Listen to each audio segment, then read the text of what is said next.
There were Lithuanians at America's founding. There were knights at America's founding. West Point was built in 1773 by Lithuanians. It's a classic Lithuanian style podium.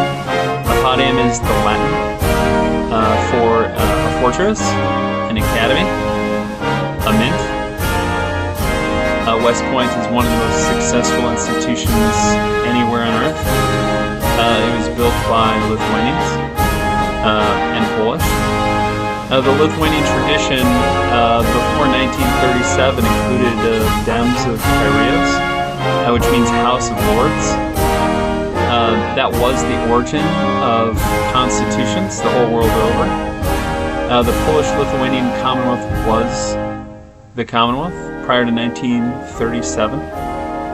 There's a false history that was written by individuals in England to cover up Prince Edward going to Adolf Hitler in 1937 with a tax deal, which included sheltering the theft of Europeans from the 1930s and 40s and moving it to the Caribbean and other islands in the Atlantic, including England, the island Jersey, in what they describe as a tax accounting expertise, something where they have hidden the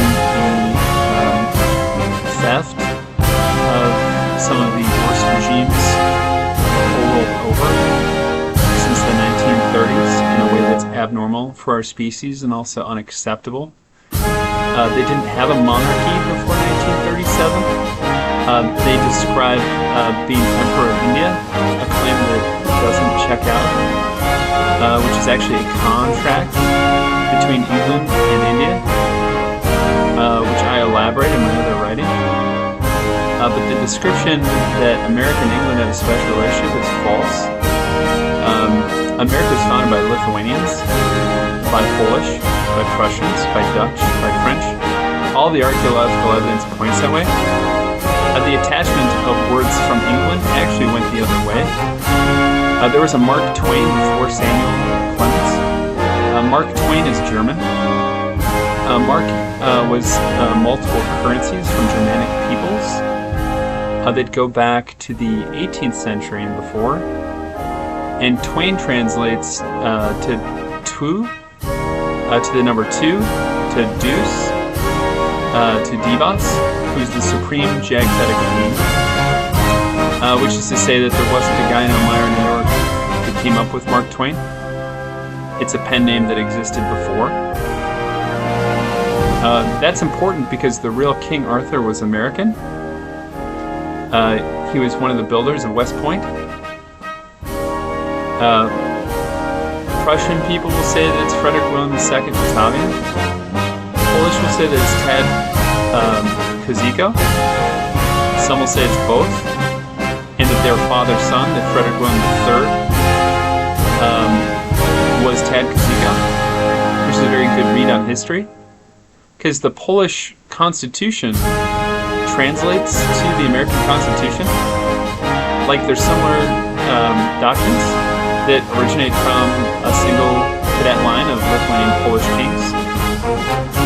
Frederick William II is credited with putting the silver in the West Point silver mint, and he didn't do it for England to be a Judas to us with the certified public accounting sect that's cold, foreign, cynical, and built on false histories of the world and creates false histories of corporations, which is a source of all of the fraud since the 1930s, which I elaborate on in Brand and Ermit.